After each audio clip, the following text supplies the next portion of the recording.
no faster place to crash. It's side by side now, Phillip behind. Oh, that's Crew Halliday has tagged the back end of Aiden Wagner. Does touch. They touch on the main straight. Maxwell backs off. Wagner holds the lead. Wagner's gone up the inside. Wagner's through. Wagner's touched. They've touched. He's down. Maxwell is down. That's a big one.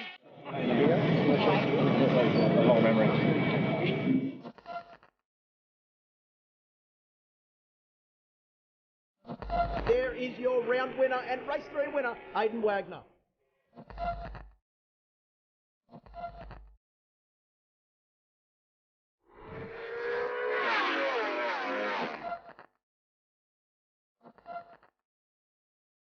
There was a little bit of argy-bargy, as you can see here. If there was two boys that would never back down, it's these two guys.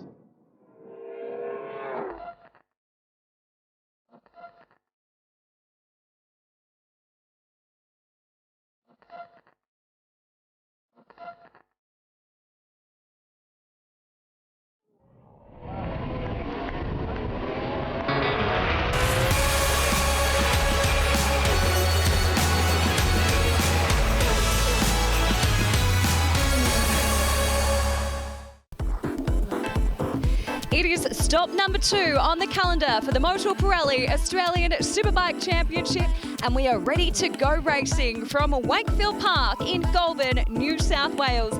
This track, 2.2 kilometres in length, has 10 turns. It's physical, it's technical, and it is known as the nation's spectator track. It is Troy Herfoss who holds that lap record with a 57.525. A big hello from Eminata Francesco and Steve Martin. And Steve, last time out at Phillip Island, the racing was sensational. It really did have a bit of everything. And of course, it just shows for the Superbike class that this championship is very fierce. Oh, absolutely, Emma. It was controversial. It was exciting. There were some big crashes. Thankfully, everyone was okay after that. So what a weekend it was at Phillip Island. And it was a privateer who took home that round win, Aiden Wagner. Unfortunately for him, he had an off in practice earlier this weekend and he just had a DNF in race 1. Yeah, it's not looking good for Aiden this time out. He qualified in 7th position. He crashed in practice, as you said, Emma. He injured his shoulder. He rode through the pain barrier in race 1. The team told him, pull in if you can't handle it. He had to pull in. I don't think we're going to see him on the grid for race 2 here today. Well, a shout out to him. We hope that he's A-OK. Of course, unfortunately, he lost that first position for the championship points of 2019. Looking like this with Crew Halliday in the lead of 76. Aiden Wagner down to second with 71 points. And Troy Herfoss, he took the race win for race number 1. So he's moved up to 3rd position for those championship points, 66 points at the moment. Now, let's have a look at this track map, Steve, because you've been around here plenty of times. What do we need to know about this track? Obviously, very different to Phillip Island. Yeah, Phillip Island is open and wide. This place is the exact opposite. It's short, it's tight, it's bumpy, it's technical, and it creates some of the closest racing you're going to see all year long. Loads of spectators here this weekend as well. Great place to watch from, and boy, it's on the line this time round. Well, one guy who unfortunately isn't here this weekend, he had an off in practice at Phillip Island and also an off in race 1, Troy Bayliss. He caught up with our very own Phil Harlem a little bit earlier. Well, Troy Bayliss, difficult first round for you and the Desmo Sport Ducati team at Phillip Island. Talk us through what happened. Yeah, Phil, obviously I've been training hard to get ready for this year. I felt like we were in a good situation, but I was unlucky to come away from the round with, no race finishes and a decently broken finger on my right hand, which is my braking hand. It's been impossible to ride.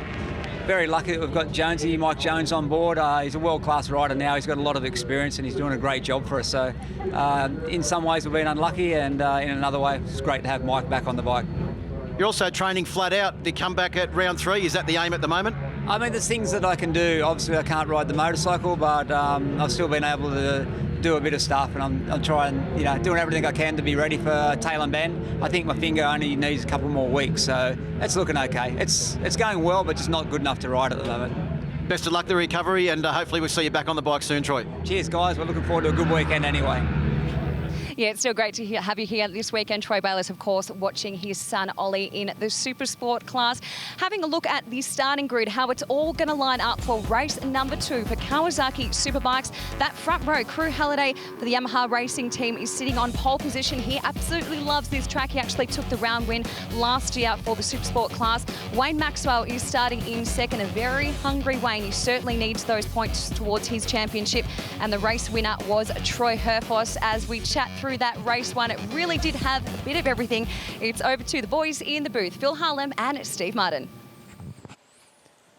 Thanks very much, Emma. It was a great start from pole position for Crew Halliday as they blasted off the line for Kawasaki Superbike race number 1. But Wayne Maxwell charged down the inside and took the running at the front as they made their way through turn 2 and up the hill for the first time. Bryan Staring was looking pretty good though, but it wasn't long before Wayne Maxwell out front started to stretch the field. We saw Aidan Wagner there in the pack there. But this man, Mike Jones, making his debut on the Ducati the first time in a couple of years, was starting to make his way towards the front. Yeah, he got up onto the back of Josh Waters, who was sitting back in 5th position as the top 4 started to get away. Troy Herfoss at this stage looked to be just keeping his powder dry on board the Penrite Honda, but then he started to make his charge at about mid-race distance. His first victim was the pole man, Crew Halliday, at the bottom of the hill, one of his favourite overtaking opportunities to move up into second on board that Penrite Honda. Well, Wayne Maxwell at this point was watching his board as the guys were catching him up, but Crew Halliday made a crucial mistake early on and let Daniel Falzon, who was charging towards the front, back past. But then this happened, Phil. Herfoss struck. It wasn't to be though. Maxwell fought back onto the straight, got a good drive, and Herfoss would have to wait for another time. But it wasn't long before he got that perfect drive out of AGV corner and once again up the inside of the number 47 Suzuki X-Star machine. This time he made it count. He got in front when it counted, and boy, with some fresh air in front of him, he was super fast. Yeah, he was pulling away at lap record pace. He'd set a new lap record by this stage. Another rider on a charge was Glenn Scott. He made his way through the field, moving up past Damon Rees on board bike number 92 and started to move into the top 10. The Kiwis were having a good outing here at Wakefield Park with Sloane Frost on board bike number 33, also on a charge on his Suzuki.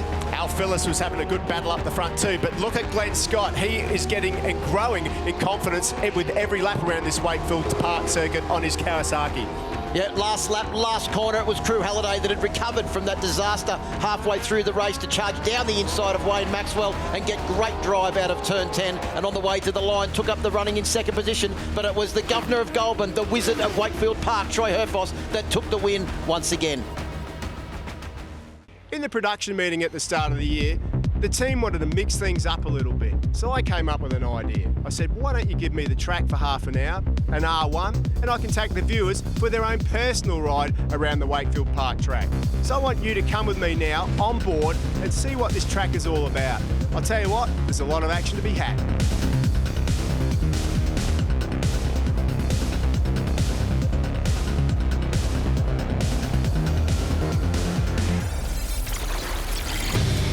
So here we go as we head around the final turn onto the main straight for the first time.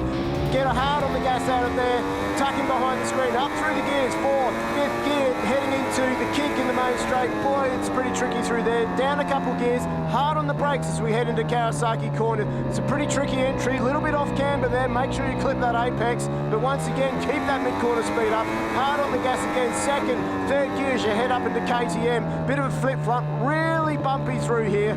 Got to be careful you don't lose the front end there. We've seen that happen before. Up through Suzuki, it's a long, long right-hander now, and it just tips off as you head downhill. Make sure you get the apex again. Edge of the tyre all the way through, clicking through the gearbox. Short shifting there up to 3rd gear. Down the hill you go into what I think is the trickiest corner on the track. The tight left-hander, YMA corner. It feels so slow through here, but I'll tell you what, you get on that throttle too early, and it could be all over. Keep on going left around here. Keep the mid-corner speed up as you head onto the back straight through AGV. I'll tell you what though, not much of a straight here at Wakefield Park, because you've got to get hard on the brakes as you head into that final corner. YMI, Yamaha revs your hard out corner. And there you go, once again, through the on the gas, down you go onto that main straight. Tuck in over the thing, and you can see the finish line up ahead. You can get towards the finish line. There goes the checkered flag. And that, my friends, is a lap of Wakefield Park. An incredible place, and boy, we're going to have some spectacular racing up ahead. Well, thanks very much, Steve Martin. What a great lap of Wakefield Park. It is 2.2 kilometres of absolute action. And once again, a massive crowd has poured in here at Wakefield Park. Thankfully for them, weather conditions are holding off. We have had the threat of rain so far this weekend, but at the moment it is partly cloudy. In fact, the track temperature is probably pretty close to perfect, and we are going to see some very exciting racing this afternoon for all of the races on this afternoon's schedule. We've already seen lap records fall this weekend, and these 300 riders that we're about to see on track are going to be no different. They've already lowered the lap record in the races earlier this weekend. It's time for them to get serious. It's their final race of the weekend, so it's going to be very interesting. Well, the MA calendar events, there is plenty coming up over the next couple of weeks. The FIM Oceania Speedway Sidecar Championship is on at Gilman Speedway at the 29th and 30th of March. The Pirelli Australian MX Nationals Round 2, the 30th and 31st of March from Wonthaggi in Victoria. And the Australian Junior Road Racing Championship Round 2, 5 to the 7th of April at Broadford in Victoria. Let's not forget the FIM Speedway Sidecar 1000cc World Cup at Gilman Speedway on the 5th and 6th of April, and the Australian Off-Road Championship rounds 3 and 4, 6 and 7 of April from Dungog in New South Wales. Pirelli Australian MX Nationals round 3, 13, 14 April in Broadford. That's near me. I might go there, Phil. Yep, Broadford Bike Bonanza is one not to miss over the Easter weekend as well. The Australian Junior Track Championships in April, and also the Australian Speedway Sidecar Championships from the Pioneer Park Speedway in Queensland. Let's get back down to the pits, and Emma. Thank you very much, Phil. Just here with team owner of Team Suzuki X-Star, Dale Breed, and Dale, Wayne Maxwell came into the team, and then obviously Alex Phillip sort of as a satellite rider, so you've expanded a really big 2019 for you guys.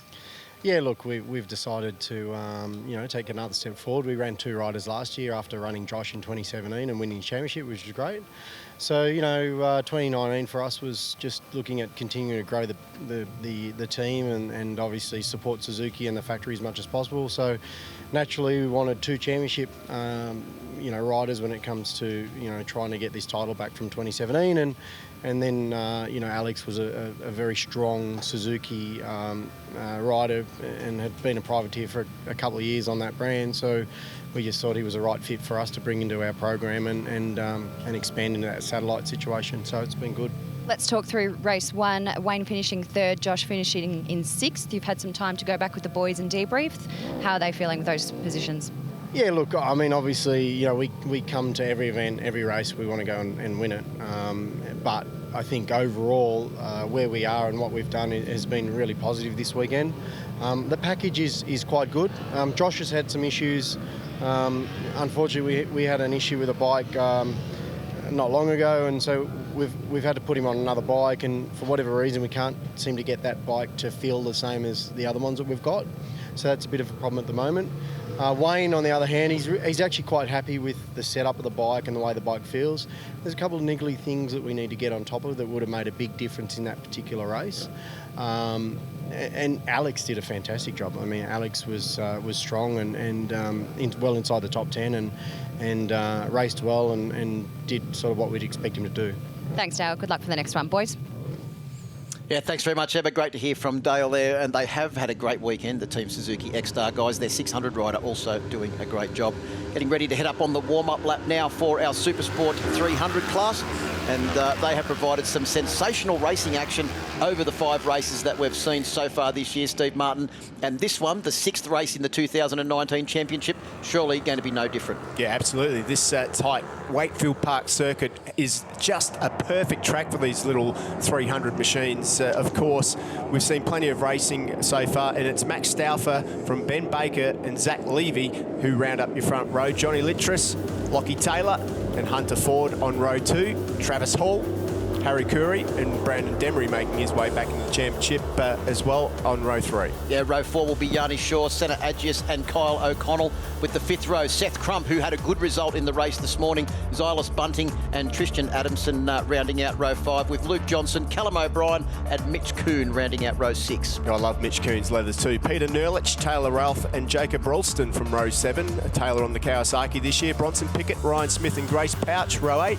Row 9, of course, Joe Blinken, Brenda Watson and Keegan Pickering.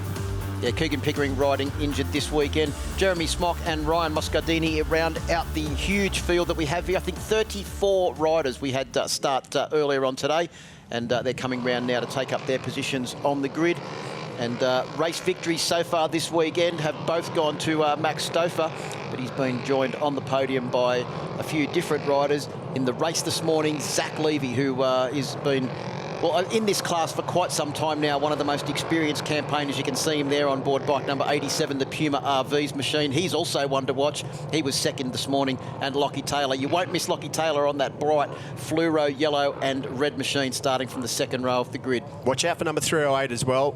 He's pretty quick, isn't he? Johnny Littris. He was on the podium in the race yesterday. Unfortunately had a DNF earlier on today, as we get ready to go racing in the first race of the day for the YMI Australian Supersport 300s onto this afternoon's telecast, their third and final race of the weekend. The red flag has left the grid. Max Stouffer starting from pole position, 2 from 2 so far. Can he make it 3 from 3 as he gets a great jump off the line? And they all charge down towards turn 1 as this massive field makes their way across the start-finish line. Benny Baker's got a great start on board bike number 72, and Johnny Littris, the man you picked to watch on board bike number 308, is well positioned in third as they run up the hill for the first time. Well, he's got to make the most of it because he's had a DNF earlier on today, and I'm sure he wants to put that right. But it is Max Stouffer out front at the moment. Boy, he's been fast off the blocks all weekend here at Wakefield Park. He knows how to win. He did a lot of winning at Phillip Island earlier on in round 1, and he's already put himself in this third race of the weekend here out in front. Yeah, good to see Seth Crump on board bike number 57. The sole KTM in that front group has got away well from his very low grid position at the moment. Not usually where we'd associate Seth Crump starting, so keep your eye on board bike number 57. He was up into 5th place in the race this morning, so looking for another strong result to round out the weekend. Well, there's Travis Hall. You can't miss him on his Dayglow orange machine. So Travis Hall, who rides here and overseas. Harry Curry on the number 43, already looking to take a dive up the inside of this 10-lap race. Yeah, also Hunter Ford didn't have the race that he would like this morning either on board bike number 20, and he's well positioned in that lead group as well. You can see him back there in about 6th or 7th position and looking to try and make a bit of a charge forward. Unfortunately, Zach Levy and Hunter Ford probably paying a little bit of a weight penalty over the guys at the front. Maxi Stouffer, what would he be? 45 kilos, ringing wet. Steve Martin, and Johnny Littris, he's probably even lighter than Max. Absolutely. And he goes into the lead.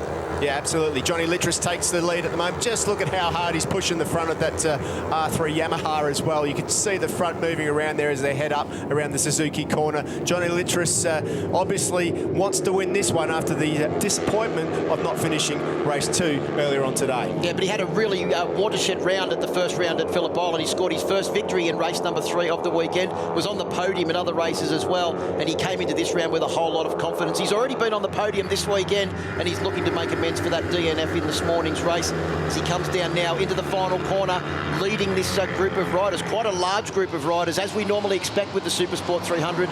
Our race leader earlier on, Max Stouffer, has slipped back to 3rd position, and right behind him it is the very experienced Zach Levy on board bike number 87, the Puma RV's machine. Then it's Lockie Taylor on 151 and Hunter Ford on bike number 20. Have just started to get a little bit of a gap now. The second group there being led by Harry Curry on board bike number 43 with Seth Crump and Travis Hall. That man, as you mentioned, a lot of experience in the Asian Championships as well on board bike number 31. And Brandon Demery hasn't raced for 18 months. He's had a strong weekend here on his return to racing on board bike number 11. Definitely good to see Brandon Demery back in the fray. He's an ex-champion of this class as well, so good to see him back.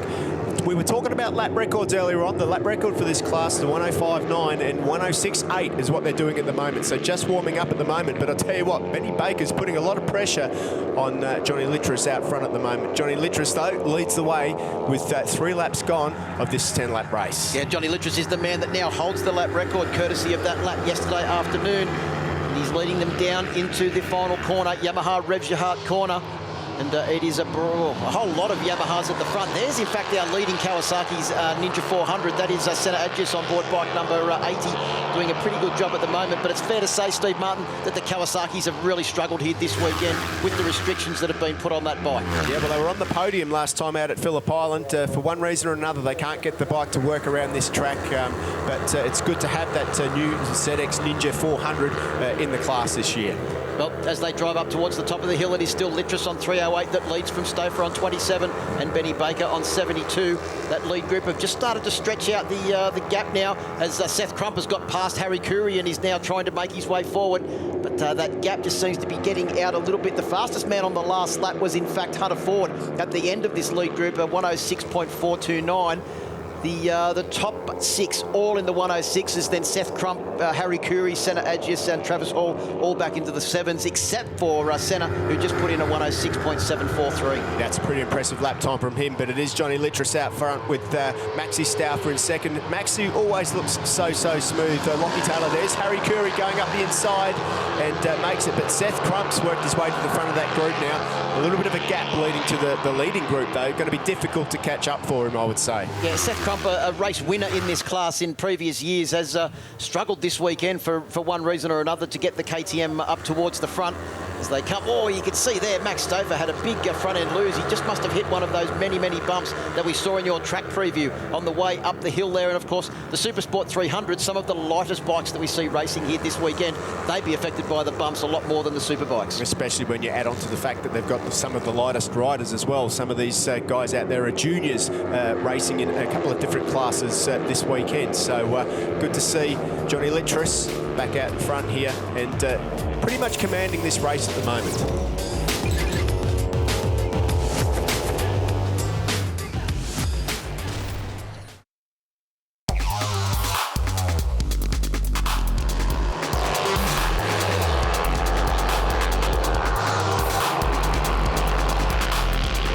The son of a 3-time Speedway World Champion, Seth Crump, having a whale of a battle at the moment with Senna Agius, a young man who has got a lot of overseas experience and he's looking to be in a bit of a hurry on board his Kawasaki Ninja 400. Yeah, of course, Senna just joined in the championship this year. Has spent a lot of time racing overseas, but he's come back now, joined the Kawasaki fray, and he's telling the guys, did you see that? He pulled his arm off and he said, stay behind me and we can catch the group in front, as if that's going to work with a bunch of guys like that. We've been watching this class for many years, Steve Martin. It never works. And Senna Agius is just the latest one to try and get them to follow, which we know is not going to happen. Speaking of following, Johnny Littress has had to follow Max Stauffer down the hill, but he makes a big jump up the inside.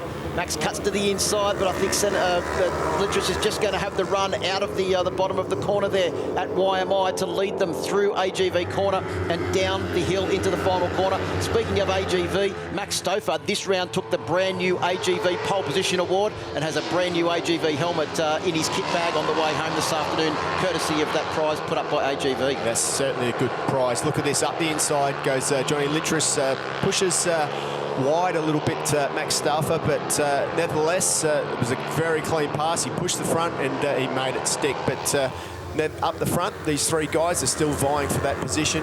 Benny Baker perhaps is the guy at the moment who's just saving that energy for the last couple of laps of this race, because if you can keep a little bit of energy in your pocket, it comes in quite handy when you've got to get aggressive, or when things get aggressive on the last lap. Well, Benny Baker is actually knocking on the door of the fastest lap, of the lap record, because actually just set the fastest lap of this race, a 106.090 as he sits there in third place. So Littress still leads from Stauffer on 27.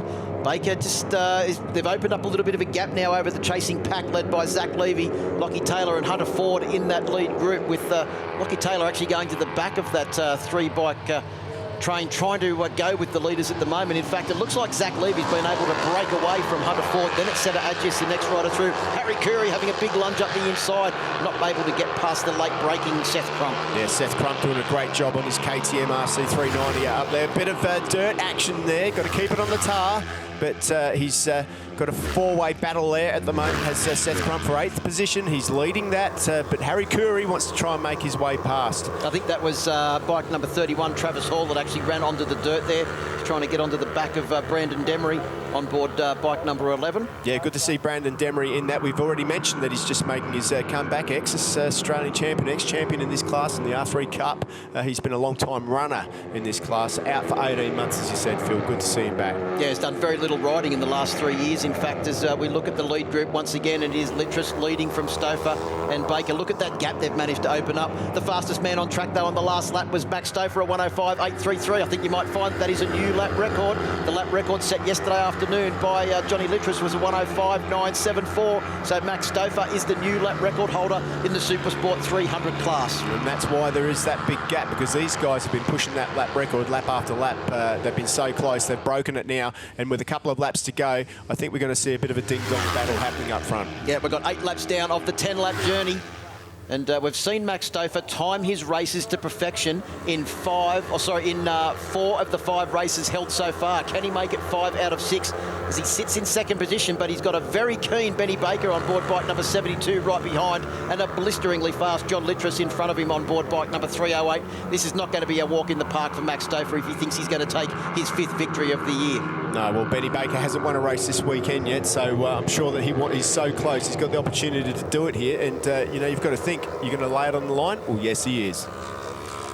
Round through the bottom of the fish hook at the YMI corner, it is still Littras that leads. They'll be coming up. There's only 2 more corners to go in this lap. Look at the lean angle of Littras there. Seems to have a lot more lean angle through that corner. Well, he's just wasted a little bit of the drive that he got by turning around and having a look at all he saw was a big number 27 right behind him, and also the 72 machine of Benny Baker. This very important now as they head down the straight, the slipstream effect. You can see that group in front. They're vying all over there. It's Hunter Ford, Zach Levy and Lockie Taylor in a little battle of their own. That's for 4th position. Very important to be in the front of that group, because if something happens up front, these guys possibly vying for a podium position. On the last lap we are right now. It's Johnny Littras out front at the moment. You can just see him as he heads back up the hill towards Suzuki corner, and through he goes. He's got a little bit more mid-corner speed. Max Stouffer punches it in there and gets right on the back wheel. Benny Baker there, heading down the hill now. There's a big overtaking opportunity as they head into the fish hook, and he's gone up the inside. Stouffer up the inside. Can he hold it tight? He does hold it tight. He's already lost the front a couple of times this weekend, but save it. He runs a bit wide. Littras is on the inside, but it is Stouffer who leads now. Littras is good on the brakes. Out of AGV they go. Watch Littras now. He's got a good drive. Stouffer's got to brake as late and tight as he can, but Littras has gone up the inside. He's right up the inside. He's made it on the inside, and he pulled a big gap there. Stouffer has got good drive, Phil. He's in the slipstream, but I think this is going to be Johnny Littras who takes this one. Stouffer's tucked in now. Benny Baker's in there as well as they head over the line. John Littras wins this one. Yep, so that's the 2 rounds so far this year that Littras has taken the win in the final race of the round. Max Stouffer takes 2nd place, and he is 4 out of 6 so far in 2 2nd places. Looking back through the field, it is Mitch Kuhn having a big lunge up the inside there in the battle for minor placings. And on the last lap, or actually the 2nd last lap, Benny Baker set a new lap record of a 1:05.740. So as they come to the line in that battle a little bit further down the field, I'm just not quite sure where those riders finished. I think it was Kyle O'Connell, Mitch Cood and Luke Johnson for 13th, 14th and 15th position. But congratulations to Johnny Littras.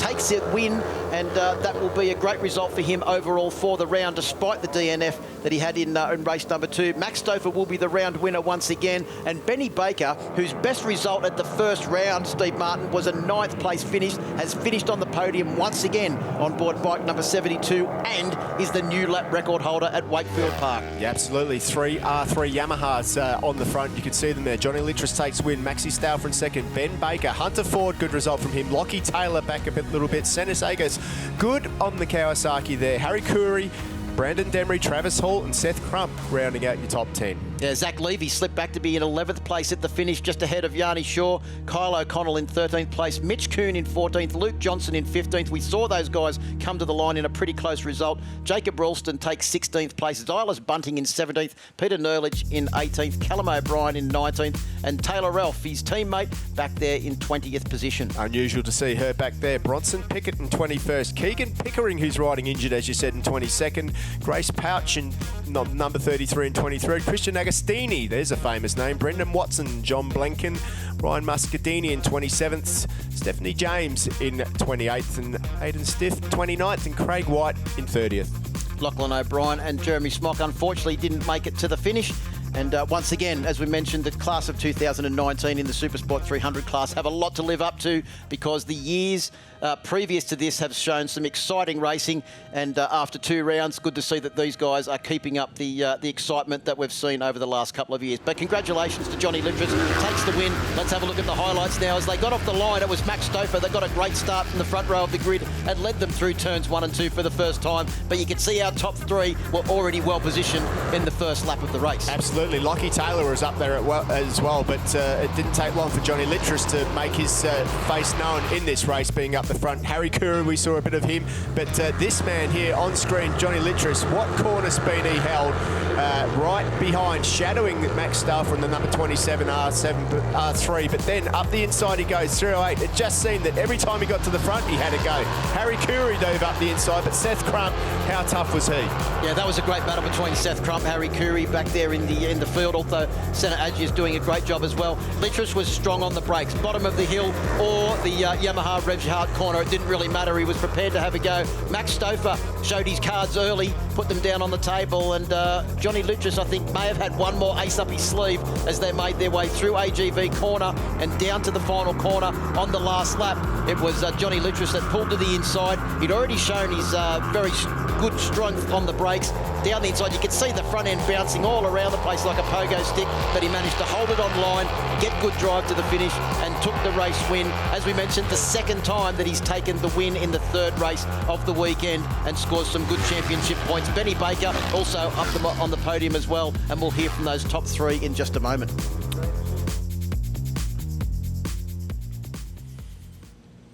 Well, you can see there. Right, let's head down to Emma. She is on the podium with our winners. Yeah, starting with position number 3, Ben Bacon, congratulations. A great way to finish your weekend. Well done. Thanks, Emma. Yeah, it was a really good race. Had a bit of a moment coming down the hill, but managed to recover. And then just unlucky for Max about the lap rider. But good job to John. Just like to thank all my sponsors, Jekyll and Hyde, UTEC, SCK, Moto Stars, and everyone else. Brizza for buying me tyres, Mark Weaver for helping with the bike, and just everyone else. Thanks. Thanks, Ben. Well done. In second position, Max Stauffer. What a fantastic weekend you've had. And hey, you got a very, very special helmet yesterday from AGV as well, didn't you? Yeah, thank you, AGV, for putting up that pole position award. It's a fantastic way to contribute to the sport. Can't thank them enough. Well done, Max. See you at the next one.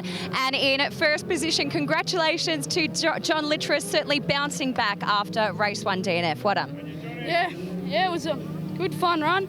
Yeah, it was a really good fun race. Thanks to all the boys for the good competition. Yeah, it was definitely better than a DNF with the chain failure in the last one. But yeah, I'd like to thank all the people that made it happen. Jekyll and Hyde, Caboolture Yamaha, AGV, TCX and Pirelli, and ACS, Australian Civil Solutions. Thank you. Your winner, John Littress. Well done, boys.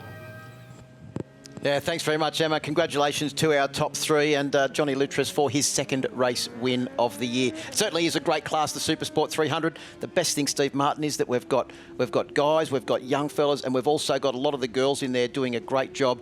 And Keegan Pickering, as we mentioned, racing injured this weekend. She's a pretty tough customer. Yeah, he did a good job too at getting all the sponsors in there, didn't he? I mean, these not only are they good racers, they're good little talkers and plugging their sponsors. So good to see the guys doing that.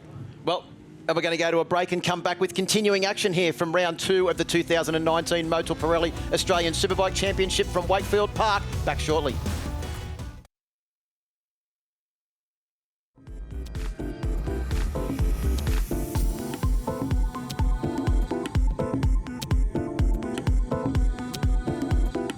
Park and the continuing action from round 2 of the 2019 Motul Pirelli Australian Superbike Championship. We are getting ready for the second race now for the Supersport 600 category, and the riders are already out on the grid and getting ready to head off on their final warm-up lap. We've already seen one extremely exciting race so far this morning. Tom Taparis, the man that starts from pole position, took victory, Steve Martin, but the battles further back in the pack were incredibly intense. Yeah, they certainly were. It was an incredible 300 race, but boy, this 600 race, if it's anything like the racing we've seen so far this year, this class is certainly amped up in quality and style with some big names involved in it this year as well. So good to see.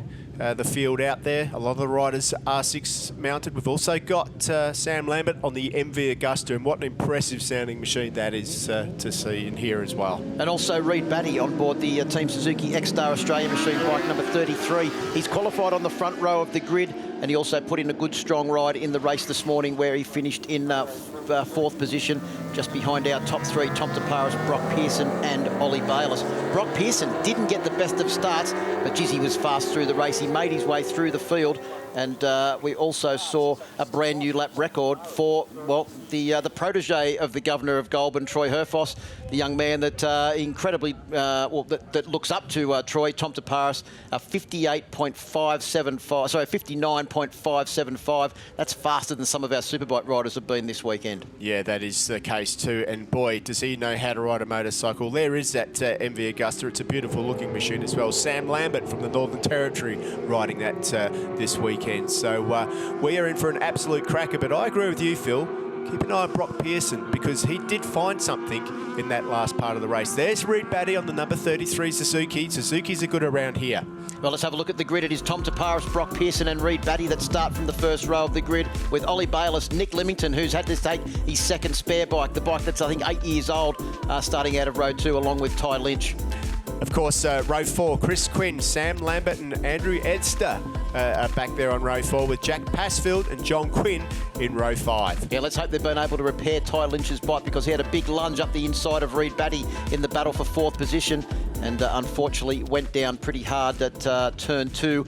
The Kawasaki corner, and that was the end of his race. Well, we're getting ready for the second and final Supersport race for the afternoon. The red flag is about to leave the front of the grids. The red light will come on, and we will be away racing. Tom Taparis starts from pole position. Can he make it 2 from 2 as they blast off the line? It looked like Reed Batty got another great start on board the Suzuki, and as they charge down in towards turn 1 for the first time, Batty tries to go up the inside, but Taparis around the outside, but I think he hasn't got the greatest drive up the hill, Steve Martin, and it is Reed Batty and Brock Pearson, who's got a cracking start in race 2. Oh, he's sideways as they go up towards the top of the hill. Brock Pearson was lucky to keep that bike on track. Yeah, I don't know how he managed to do that, but he's got himself a much better start than last time. Keep an eye on Brock Pearson now. If he can pick up the pace that he had last time out, he could challenge for the win of this. But Reed Batty, once again, what a great start from him. He's certainly a fast, hard charger and new to the 600, and boy, he can ride it pretty good.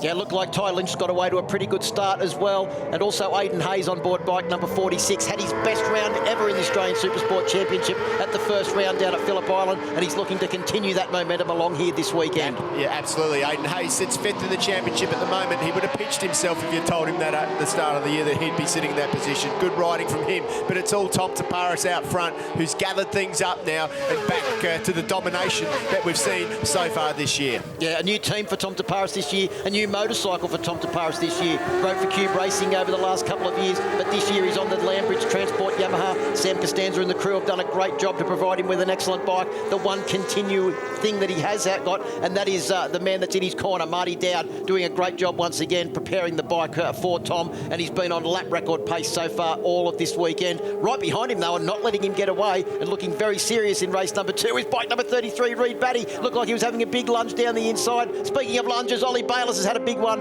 on Ty Lynch as well. And it looks like Taparis has run wide. Taparis is right wide. He's gone back to 3rd position. He must have had some sort of front end problem there. So it looks like now that Reed Batty's taking the front. He's not giving up the fight. And watch Brock Pearson up the inside. He's trying to dive up the inside. Ollie Bayliss is there now too. This is all action at the front of the Supersport class, because I think what happened there was Reed Batty had a big lunge at Taparis at the bottom of the hill, probably pushed him a fraction wide, and Brock Pearson knows that he is well and truly in the battle for the win now, something he's desperately wanted all of this year. Well, Ted Collins has won here in the past on Suzuki. They're no strangers to winning at this circuit a couple of years ago now, so we know that the Suzuki sweet handling chassis works well around this 2.2 kilometre circuit. Yeah, it's also got great drive off the bottom of the rev range as well, has the Suzuki, as we've already got one.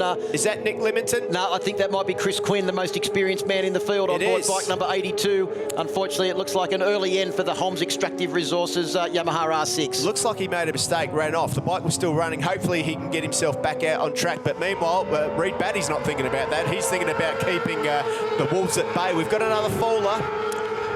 Not sure who that was, but there was a bit of dust up there. I think that may have been Ty Lynch maybe that was off the track and pushing very hard on the exit of AGV corner. You can see him there on board bike number 85, just behind the lead group, as the top 3 have started to get away now. Ty Lynch is riding fantastically. He's come such a long way in a short period of time there. You can see Ollie Bayliss behind him. Worth mentioning, Ollie Bayliss had a big crash let's head down to Emma with an update.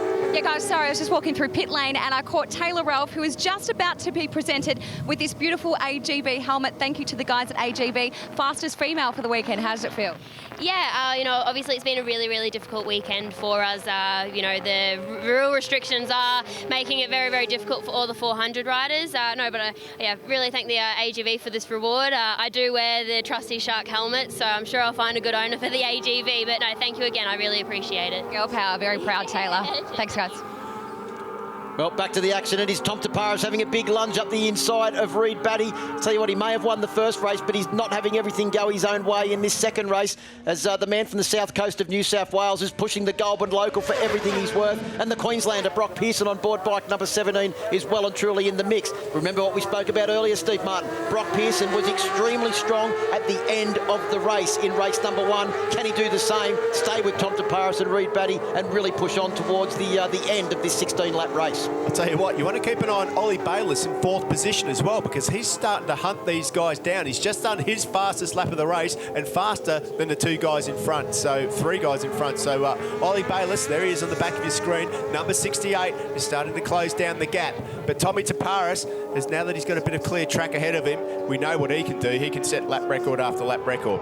As soon as Ollie Bayliss actually got past Ty Lynch, he was able to pull out 0.4 of a second in the first lap straight away. And right behind Ty Lynch is now closing in Aidan Hayes and also Nick Leamington on board bike number 27. Nick Leamington, how sideways does he get that machine down into the final corner? Reece Belling on board bike number 61 having a good weekend. And Dallas Skier, who was well outside the top 10 at the first round at Phillip Island, has been inside the top 10 pretty much all weekend on board bike number 86, doing a great job. And Sam Lambert on the MV Augusta has just stuck inside the top 10 as well. Yeah, of course, it's taken Sam just a little bit of time to adapt to that MV Augusta, but I can't wait to see. We know how he rides. He's a front runner. When they get that bike sorted and up the front, it's going to be an absolute weapon. He's probably the biggest and heaviest rider in the field as well, and possibly the smallest motorcycle as well, so aerodynamics might not be going all the way of Sam Lambert in 2019, but great to see the MV Augusta out here. This is an entertaining battle, the battle between Aidan Hayes on 46 and also Nick Leamington on board bike number 27. Yeah, giving it everything they've got. Look at the lean angle, number 33, Reed Batty's got there. He really does lean that bike over and just takes a bit of a tight line there, trying to get up the inside of Tom Taparis, and exits tight too. Tom Taparis pretty much pinpoint accurate lap after lap. He's done a few laps around here. He just lives a few kilometres over the hill. Yeah, just having a look at the bikes though too, that brand new Yamaha R6 that made its debut, won the championship in the hands of Crew Halliday last year, is completely different in the way the bike looks on track compared to the older Suzuki. Hasn't changed a lot over probably the last 4 or 5 years, but it just goes to show you what ain't broke you don't need to fix. The Suzuki doing a great job. As you mentioned, Ted Collins won on the Suzuki a couple of years ago, and Reed Batty is riding the wheels off that Team Suzuki X-Star Australia machine this weekend. He's been strong all weekend. He qualified on the front row of the grid along with the 2 protagonists that he's battling with at the moment. And that's the great thing about this circuit, Phil. It is a leveler. There's no big long straights here. You don't need a bike that accelerates super hard off the corners. You need, although it looks tight and twisty, it is, but it's sort of got a bit of a flow to it. So it can mean that the Suzuki, and look at Reed Batty, he's looking for a way past. It can be competitive here. So, you know, the leaps and bounds and the advances that the Yamaha have got, probably he can't make the most of the advantage of it here. It's pretty much a rider's track. Let's go down to Em for an update. Yeah, just here with Brock Pearson's dad, Ian, and he's certainly a part of the battle. Already had a podium. It would be great to see him get another podium. He's looking really fit at the moment. Yes, he's really fit, and he's having a good dig at it now. Hopefully he can bring it home. Yeah, he's got the talent, and I'm really passionate about the sport, and I love him being out here. Thanks, Ian. Good luck. Thank you. Yeah, Brock Pearson, I mean, what a ride he is having out there. You can just see the different strengths between these riders as well. Reed Batty on the 4-lane angle just seems to have a little bit more grip than Tom Taparis out the front. Different lines there. But Tommy Taparis is controlling this at the moment. And we've got number 54. Is that Sam Lambert? Sam Lambert in the MV Augusta is it's a premature end for him, unfortunately. Whatever gremlins they've got have continued with the MV Augusta. Yeah, look like some flames coming out the exhaust there as Sam coasted to a halt. Tom Taparis still leading Reid Batty. In fact, Taparis' fastest lap of the race, a 59.816 on the last lap, but a 59.882, so only 700ths of a second between the top two. Brock Pearson, a 1 minute .0 lap time. They're just starting to get away by a 10th here and a 10th there from the Brighter on bike number 17. But we're not into the second, we're just into the second half of the race. This is where Brock Pearson really came into his own on race number 1. Yeah, the lap times seem to be slightly slower than they were this morning. Track temperature up, Steve? Yep, track temperature up a little bit, and also perhaps the guys out front are just trying to conserve their tyres and energy until the last half of the race when it really matters. You don't win the race if you lead by a couple of seconds halfway through. You lead when you go over the line and get that checkered flag. Well, it was a 59.575, the new lap record set for Tom Taparis in race number 1 earlier on today. He comes round now to come to the checkered flag and, the line and complete lap number 9 of the 16-lap journey, a 59.787, a new fastest lap. Let's go back down to Emma while they start lap 9. Well, you're just talking about Tom Taparis. I'm here with his dad, Richie, and I tell you what, he's unstoppable at the moment. He's looking really confident out there, isn't he? He's very confident, He loves being at Wakefield Park. He loves riding this track, and he's performed very well in the last week or so. So he's very happy today. He's having a great day. I have a bone to pick with you because everyone else was at your house last night, but I missed the invite. Oh, I don't know what happened there. Where were you? What's the story? See you tonight for the after party, guys.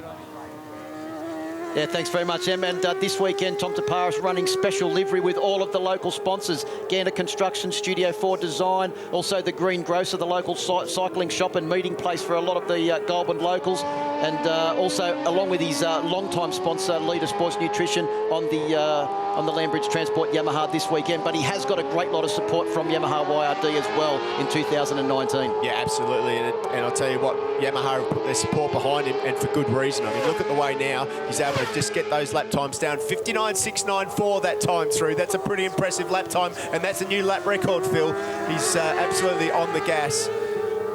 Nearly a new lap record. He's getting very, very close. He just missed out by a couple of hundredths, so he's getting faster and faster. You see Reid Batty's front end there bouncing across the bumps as he came up towards the top of KTM corner, and Brock Pearson has moved up into second position now. Let's have a look at the replay. You can see Brock Pearson just jam bike number 17 down the inside, and he is right on cue, as we said, fast in the end of the race as he was in race number 1 this morning. But how his bike just rode over those bumps and he was able to keep it on line was super impressive. Well, there was a moment there where I think he was a little bit out of control, but it all gathered back for him, and you can see him now. He's just putting the hammer down. It was this point, as you said, last time out, that he managed to do those consecutive fast laps. He's dropped into the 59s as well now, so let's just keep an eye on Brock Pearson and see what he can do.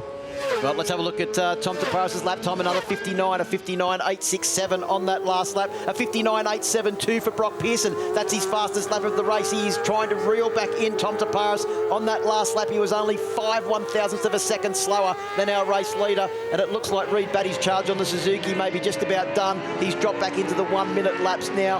And probably that lap was about 1 second slower than his fastest lap of the race. But still, if he can bring the Suzuki home on the podium, that'll be one result better than what he was in race number 1. Yeah, in my mind, Reid Batty just looked over his shoulder then and said, you know what, I've risked enough, I'm going to settle myself for third position. So I wouldn't be surprised to see if that's the end of Reid Batty's challenge. But he can't be too lax, because he's got Ollie Bayliss behind him, who's on a bit of a mission as well. Doing 1:00.1 is Ollie Bayliss, so he's definitely would like to get on the podium if he could. Yeah, he's currently 3.6 seconds behind Reid Batty is Ollie Bayliss, as that rider just indicates to Tom Taparis. You can overtake me on the right because I'm not going quite as fast as you. I'm not circulating at lap record pace. In fact, that was Chris Crin, the most experienced man in the field. And Tom Taparis doing a great job out front, just a 1 minute .0 lap then.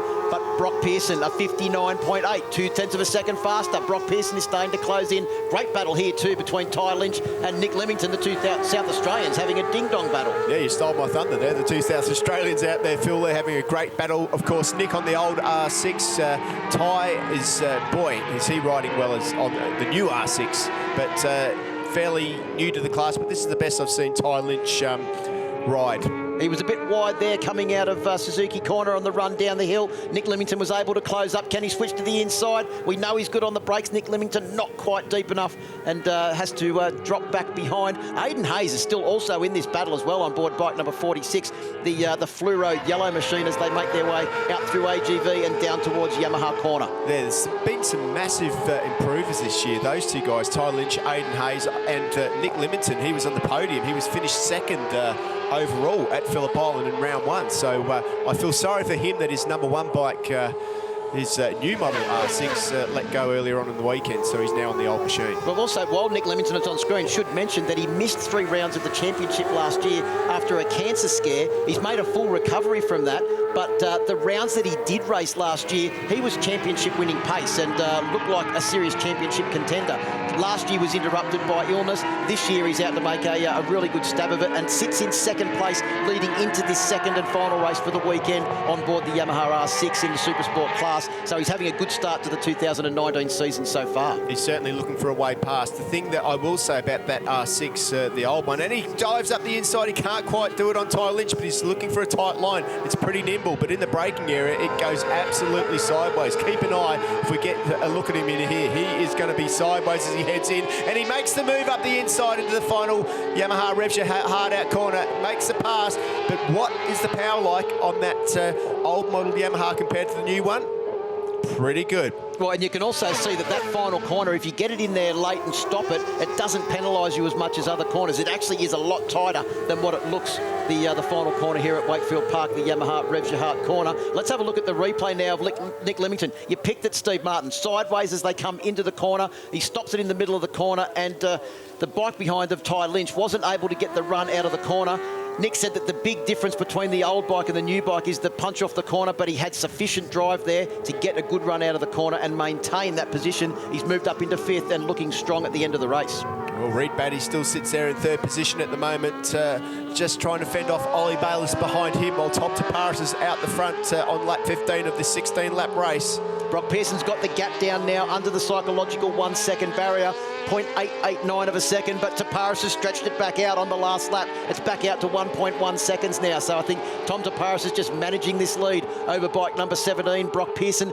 As we mentioned earlier on today, Steve, they've gone to battle plenty of times before, but not of recent on 600 Supersport machinery. Most of it was in the smaller bike categories, and Brock Pearson seemed to have the wood over Tom Taparis in that category. This weekend, it's been all about Tom Taparis, the man that currently leads the Supersport Championship after dominating the first round at Phillip Island with 3 wins, and he's now on track for 2 from 2 at Wakefield Park, his home circuit. Well, the only thing that Brock Pearson could do now is keep that pressure on for the last half a lap. Who knows? He's got to try and push Tom Taparis to make a mistake. But Tom Taparis is smarter than that as he heads down the straight for the final time, the back straight into the Yamaha Revja hard out corner, Phil. Well, 1 more corner to go for Tom Taparis. He's negotiated successfully. He comes to the line now and he will take the win. He's celebrating early as he comes across the line. Brock Pearson celebrating as well because it's a great result from him and 2nd place on the podium. But all of Goulburn is here this weekend to see the 2 local heroes, and Tom Taparis makes it 2 from 2. A great result for Reed Batty to get the Suzuki up onto the podium as well.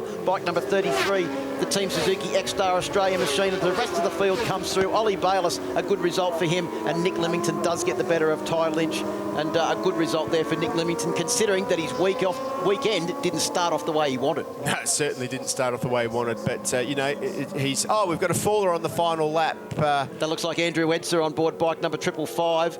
Is that coming out of AGV corner? Yeah, he's Kawasaki mounted man. Unfortunately, it doesn't look like he's going to make the checkered flag. He got close, but Andrew Edser, a non-finisher in this one. But Tom Taparis, what a weekend he's had, Phil. Lap record. Race win after race win, 2 wins this weekend and pole position. Yeah, it was great to see him, all 3 of them actually acknowledging the extremely large crowd on the hill up there. They're literally 4 and 5 deep on the hill up there, Steve Martin. All of Goulburn, it would appear, has come out to watch Tom Taparis this weekend, and they've been giving him a massive cheer. Look at the crowd. They are absolutely loving the racing here. Ticket sales up 200% this year over previous rounds. So, as you say, Phil, great to see the support. And why wouldn't you want to come down when there's racing like that at hand to see? And this track is one of the best in the world to spectate on. You can see the whole track from the hill up over the back of the circuit there. Yeah, it looks like Andrew Edser still struggling to get the other 555 machine started. And unfortunate end for him, which has been a pretty strong weekend. He actually had a good finish earlier on today. He finished in 10th position on board bike number 555. One of the few Kawasaki 600s in the field too, so a good job by him. Unfortunately for this race, he crashed out though. Well, congratulations to Tom Taparis and the Lambridge Transport Leaders Sports Nutrition. Gander Constructions, Motul and Pirelli also giving him a lot of support this weekend as well. but I can't speak highly enough of the effort of that man, Brock Pearson, on board bike number 17.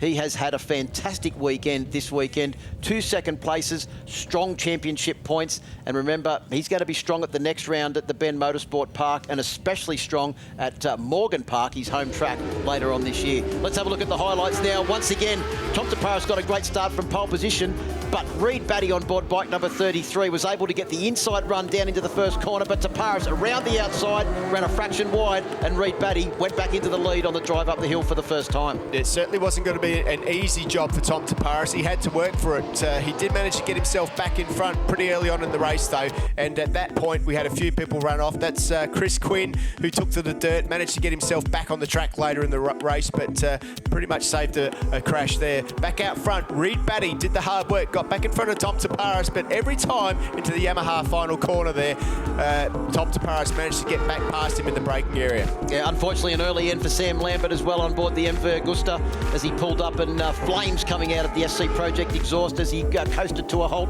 Brock Pearson and Reed Batty were really battling hard for second position as Tom Taparas, who didn't have it all his own way in the first half of the race, just started to pull out a little bit of a lead.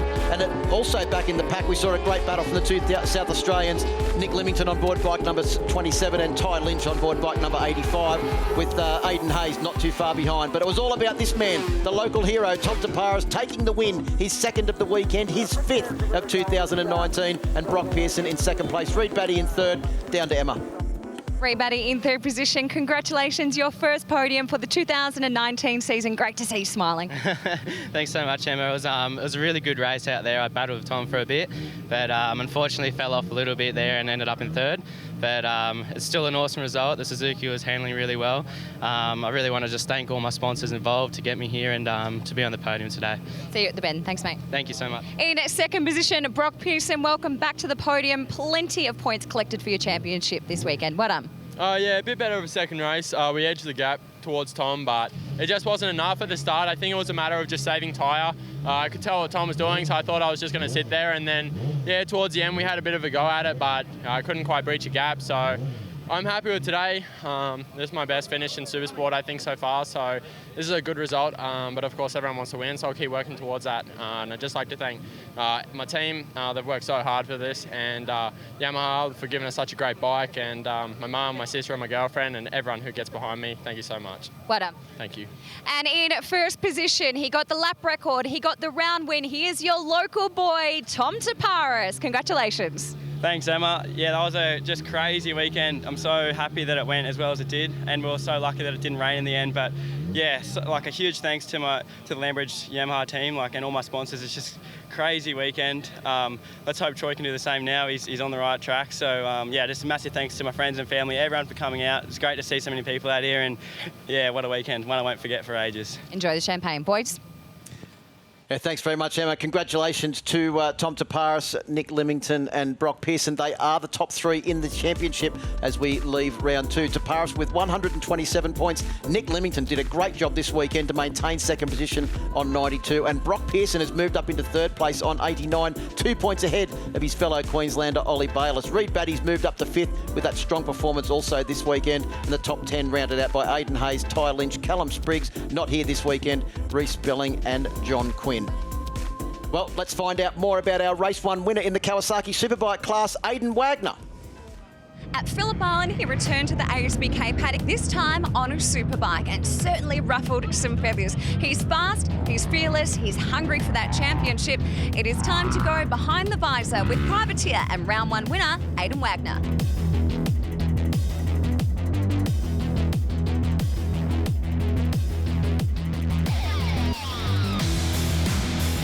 Overseas was a great experience. Also, it's very tough to be over there by yourself and, you know, to try and learn languages and to know what's going on inside your pit box when the team are talking. Because not only are you trying to communicate the bike setup and things like that to the team, you don't know what you're communicating, if it's coming across as correct or incorrect. So, and you know, it's a long way from home.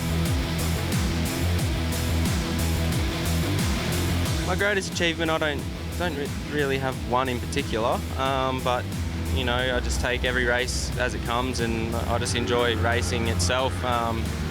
You know, hopefully we can just continue strong this year and see how we go in the championship itself as a strong privateer team. So just make the most of every race we can. Wagner's gone up the inside, Wagner's through, Wagner's touched, they've touched, he's down, Maxwell is down, that's a big one. Yeah, I've spoken to Wayne a bit. Everything's all good between me and him, so I think it was just a heat of the moment thing, and you know, that's racing. You know, can happen to anyone at any given moment. So everything's all good there.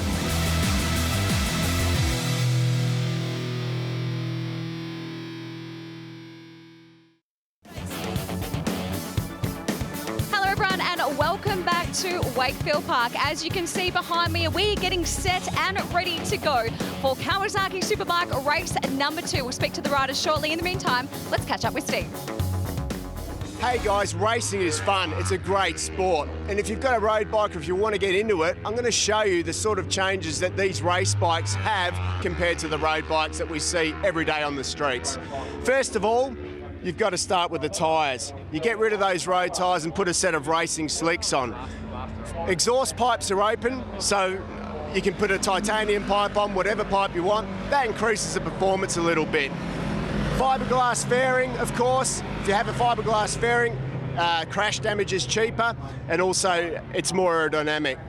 We get rid of the mirrors, we get rid of the blinkers as well. But probably the biggest thing that you need is one of these. This is a rider. This is Wayne Maxwell. Wayno, I've got to ask you, I mean, I know that you've ridden a few road bikes. What's it like to get on a road bike and a race bike? What are the differences? Well, look, the Suzuki GSX-R comes out with all the same functions, you know, 3-motor traction control system as a road bike, all the mod cons, you know, quick shifter and all the bits and pieces. So as a road bike, it's a pleasure to ride. But as we step up to a race bike, we've got all those, all that technology, but it's all a little bit more refined, which makes it easier to do a lap time and a little bit more adjustability, which, you know, with the development of the bike, you can move forward. But most of all, a little bit more power. Yeah, and more power. Thanks, Wayne, for that. More power is something that I haven't talked about yet. Of course, Phil, you're the man. They call you Mr. Power.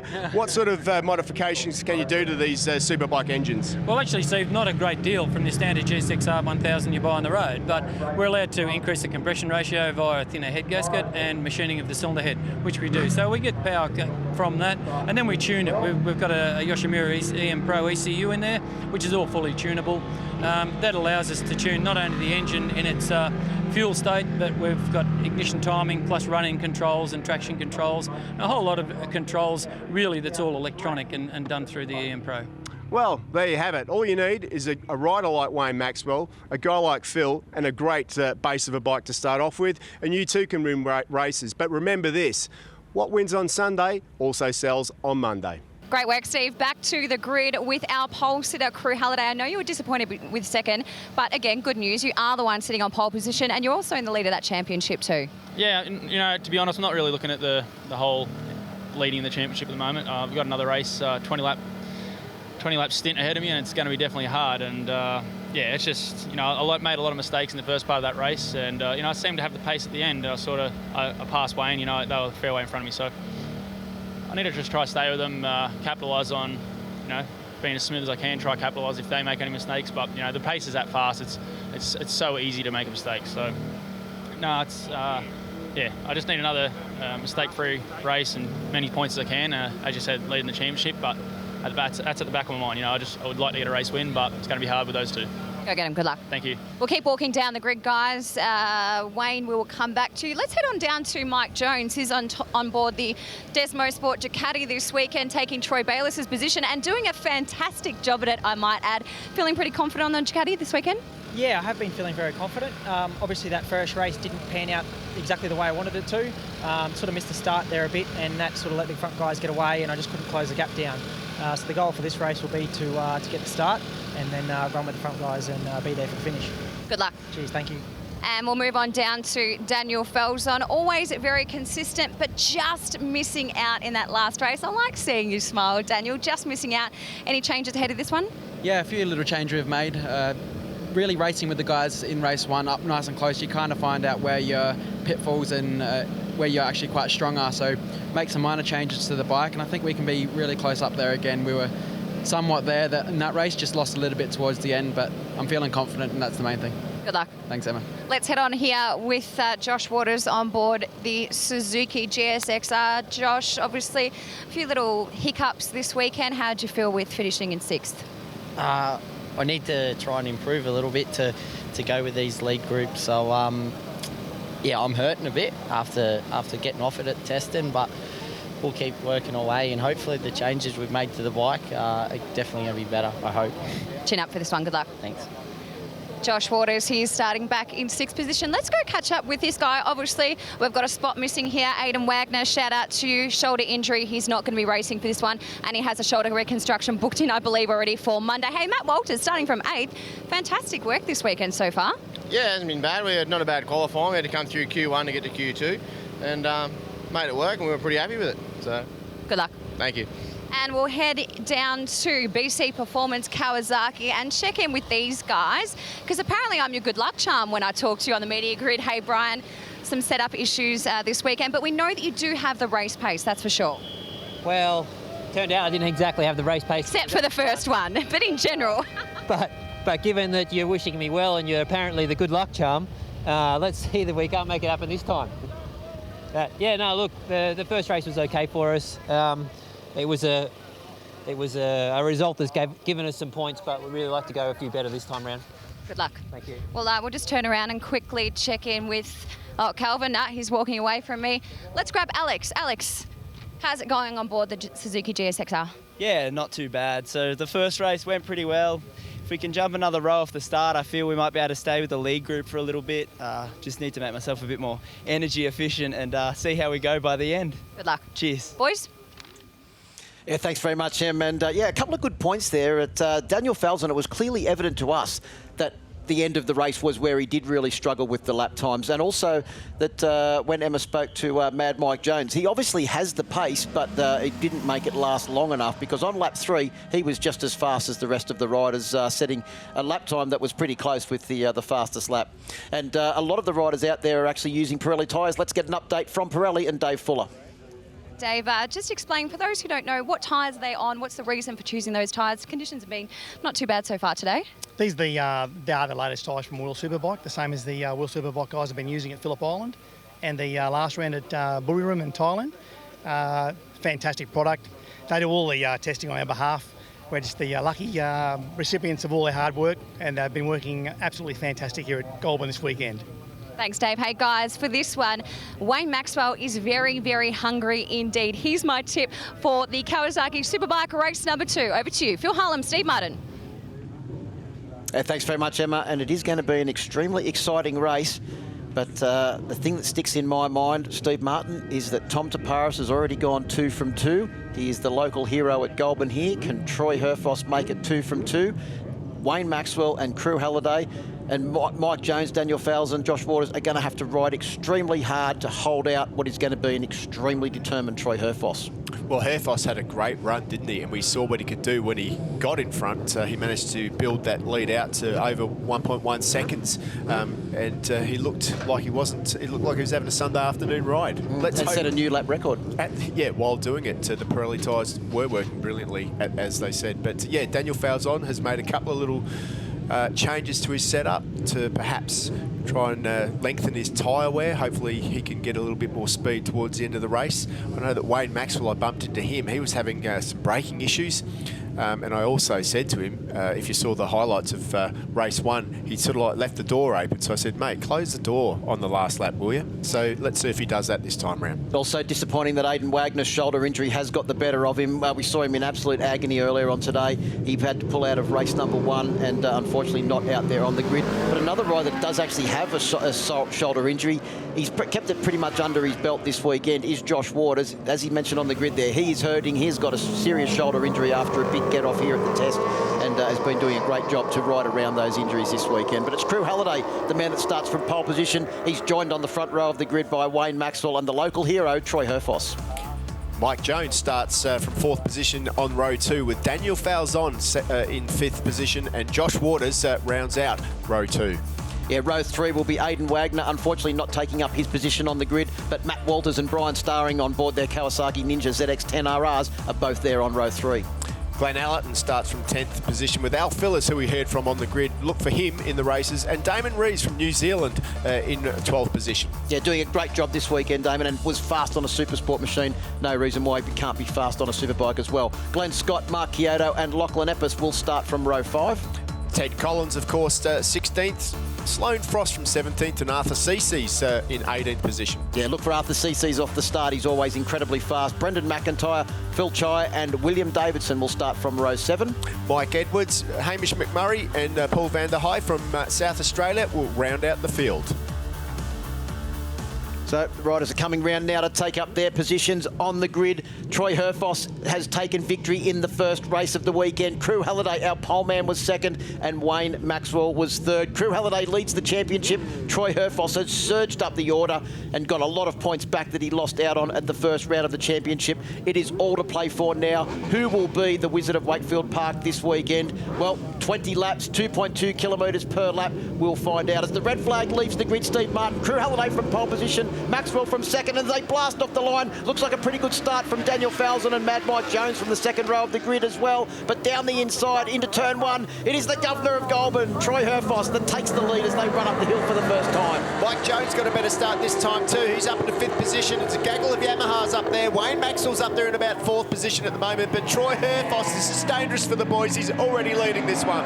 They're both the Kawasaki's. Matt Walters and Bryan Staring also got a pretty good start as well. And Mad Mike Jones has got a much better start than he did in race number 1. He was struggling to try and find his way through the field at this stage in the first race of the afternoon. Let's see what he can do with a better start in race 2. Look at Matty Walters. He's up in 5th or 6th position at the moment. That's the best start of the year for him. Yeah, he used to be a traditionally good starter, but hasn't been able to do it of late over the last couple of years. But look at Herfoss. Oh, he's looking determined from the start, and Falzon is also looking businesslike up into 3rd. Staring in the background there had a big moment. There's Damon Rees from New Zealand on his Honda CBR 1002. Not a bad start from him, but he'll want to do better. Mike Jones, he was fast at the start of the race. If he can hang on to these guys, remember he's getting used to this Ducati lap by lap at the moment. Well, we heard the update from Dave Fuller on all the Pirelli tyres. The only runner in that front group that is not actually on Pirelli tyres is Bryan Staring.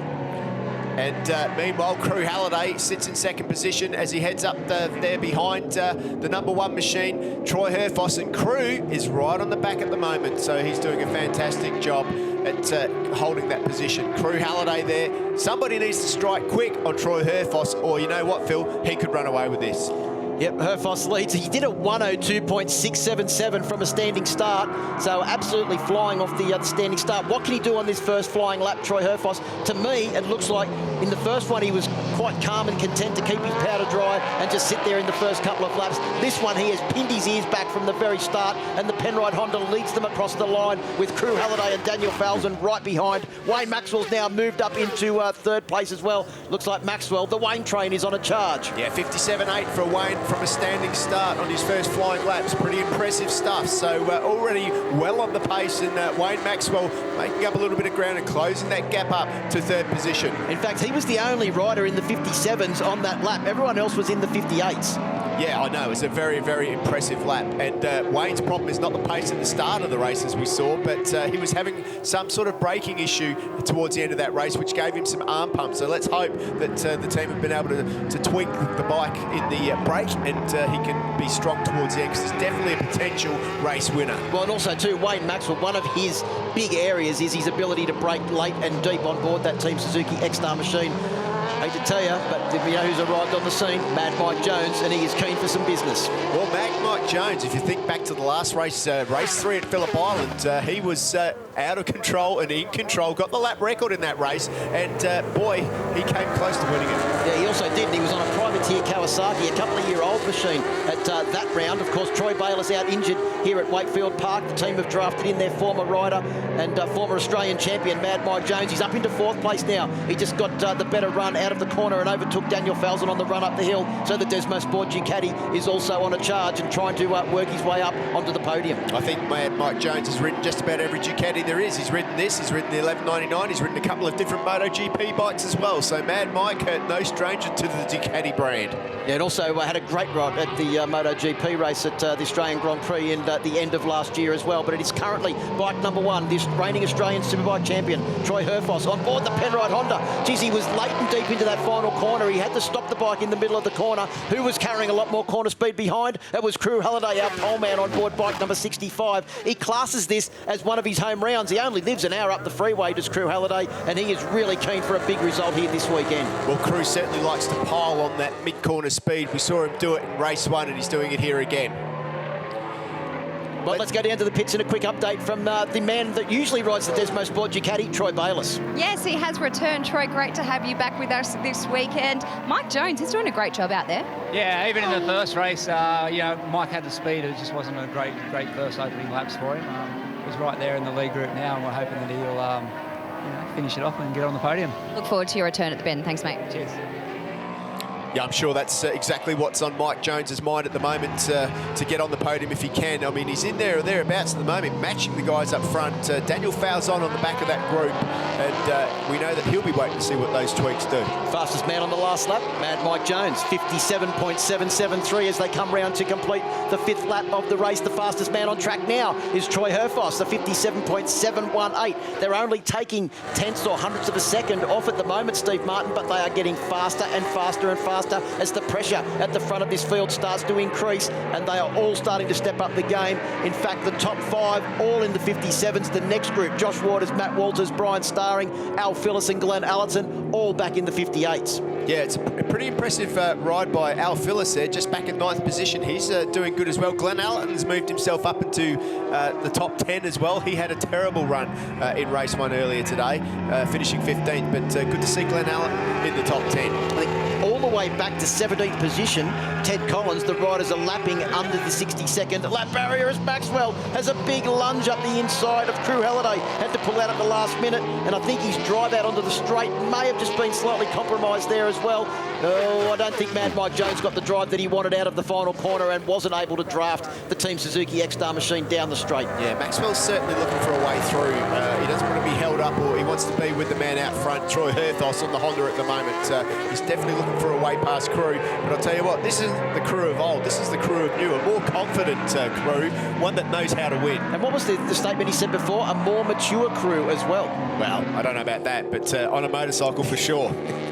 57.631, fastest lap of the race on the last lap from Troy Herfoss. All of them in that lead group were literally separated by 1/10 of a second as they came across the line to complete 6 laps of the 20-lap journey. The real question is going to be who has life left in those Pirelli tyres at the end of the race, and has Bryan Staring got any life left in his Dunlop, which was traditionally fast at the end of the race on board the Kawasaki BC Performance machine. He's sitting back in 8th place at the moment. Well, I'm sorry for Bryan, but he ain't going to catch that gap up. These boys out front have just gone. They have been so close to lap record pace. That's very close. It's just on 57.583, which is very close to the lap record. That is 6/100ths off the lap record for Troy Herfoss on the last lap. 57.583, 57.683 for Crew Halliday, 57.803 for Wayne Maxwell, and a 57.683 for Mike Jones. That's his fastest lap of the race. Yeah, absolutely. Troy Herfoss is just riding brilliantly out front at the moment. He is stretching the other riders in this field,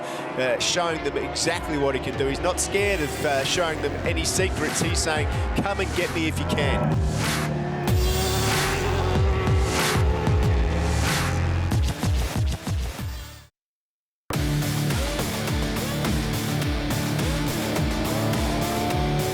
This round, Troy Herfoss is out in front and he is pinning the ears back and he is going as fast as he can at the moment and seeing who can go with him, and who at the moment that he's able to go with him. Crew Halliday is trying to stay with him. Wayne Maxwell at the moment looks to have just lost a little bit on that last lap. Having a look at the lap times, yes, it was 1/10 of a second that Troy Herfoss was faster than Maxwell.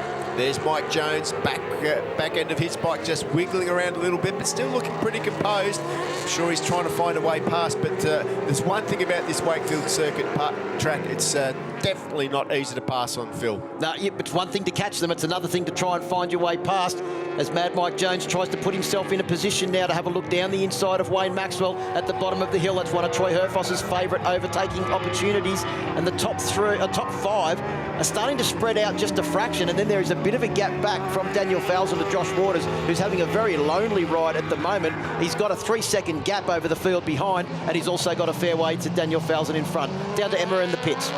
Just standing on the pit wall, watching on with Dale Breeden. Dale, I tell you what, Troy and crew, they're going to be very hard to catch, aren't they, for Wayno?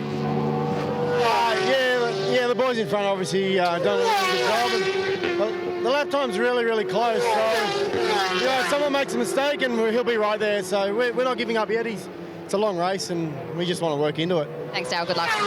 Yeah, and it's right, exactly what Dale Breed said there. Like Wayne Maxwell, he's no spring chicken. He knows how to play these games. He knows he's got to look after the bike, and he's riding very smoothly at the moment. No point overstressing anything. He had some braking issues in the race earlier on today. So the last thing he wants to do is stress everything out. So towards the end, we're still only halfway through this race, Phil. At the end of this race, he has a similar sort of issue.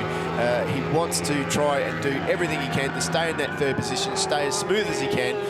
But I'll tell you one thing, that Troy Herfoss, I think that run of his is coming to a little bit of an end. Crew Halliday is looking strong again. Fastest man on the last lap, actually setting his fastest lap on the last lap of the race was Wayne Maxwell. But as they came across the line on that lap, the fastest man on track is Crew Halliday with a 57.542. That is even closer to the existing lap record of a 57.525 set by Troy Herfoss earlier on. Herfoss has also just set his fastest lap of the race. So the pressure is getting bigger and bigger at the front of this race. And there is Glenn Allerton on the number 14 BMW out there on the Maxima BMW, and Alex Phillips as well. Kawasaki, there's Glenn Scott. Good job for him out there. He's having a great battle royale with those guys on track at the moment. Glenn Scott is riding better on that Kawasaki than I've ever seen. Yeah, he's up into 9th position now with Al Phillips right behind him, and Glenn Allerton once again having a difficult ride on board the Next Gen Motorsports BMW S1000 RR. You can see Al Phillips there with his little style where he takes his foot off the outside peg at the bottom of the hill there. But look who's right behind them, the man that's no surprise to us to see him going so well here this weekend. And remember, he is only in the infancy of his Superbike career. That is Damon Rees, the former New Zealand Supersport champion and serious challenger for Supersport race victories here on board a Honda. Yeah, absolutely. There's been a lot of people this year that have stepped up in all of the classes, and Damon Rees is one of the guys now that has made that step, and he's able to grab onto the back of some of our top riders and learn from them. He's going to be learning a lot in this race. But Crew Halliday, he needs to learn where he can pass the man in front, number 1, Troy Herfoss, because Herfoss is definitely laying down the lap times at the moment. Yeah, that's not a lesson you're going to learn in 5 seconds either, because Herfoss is the master around Wakefield Park. Let's go down to the pits and an update from Emma. Speaking of Herfoss, I'm just checking in with Honda. Sean, he is looking very, very quick indeed. I know how much he wants this round win. Definitely. After our first round, or disaster, I guess you call it, we need to come back real strong and really hit back at the championship. And it's looking quite good at the minute. It looks like Prix got the pace. Still, 7 laps to go, so let's see what happens. Thanks, Sean. Good luck. Well, 7 laps to go, and the man that is on a charge is Mad Mike Jones on board bike number 46. The Desmo Sport Ducati has just gone past the Team X-Star Suzuki to move up into 3rd place, and watch Mike Jones's lap times over the next couple of minutes. We were speaking to him last night. He had that look in his eye, Steve Martin, that he was ready for a big result this weekend. He still is without a secure ride for 2019. He wants to put on a good performance here and update the resume. Yeah, absolutely. He needs to do that as well. Looks like the number 47, Wayne Maxwell, struggling there. Mike up the inside. Maxwell once again just having to brake that little bit earlier. Something is just holding him back in the heavy braking area, unfortunately for him. But he's looks like it's Daniel Falzon having to go up the inside now. Falzon doesn't quite make it, but Maxwell in a whole world of pain at the moment. He just seems to not be able to hang on to the guys in front, Phil. Well, look how much Mad Mike Jones has pulled out on that last lap. And just having a look at the lap times, the top 3 are still all in the 57s, but Maxwell and Falzon and Josh Waters have all dropped back into the 58s as well. You can see Maxwell's bike starting to move around as he gets on the gas up the hill, probably getting on the gas hard, trying to make up for that little bit of deficiency that he appears to have on the brakes, and Falzon is closing in all the time. Well, at the front, it is Troy Herfoss still pushing on at 57 sub-lap times. That looks like a Kawasaki that has gone down. Not sure who that is at the moment. That looks like it could be Matt Walters actually on board bike number 12 as the riders are coming around. We've got a red flag stoppage. Just having a look at the last lap. It was definitely a Kawasaki that had gone down. Just trying to see what the livery on that machine was as we come around. Yeah, I'm not too sure. We didn't get to see the number, but... 13 laps in, Steve Martin. It'll be interesting to see what the officials decide here as this red flag stoppage comes out to stop play as diffraction early. Yeah, I think it's going to be a declared race. I think that they've probably done enough to declare it. So we'll just have to wait and see. Good to see Race Safe within seconds on the scene to look after that fallen rider.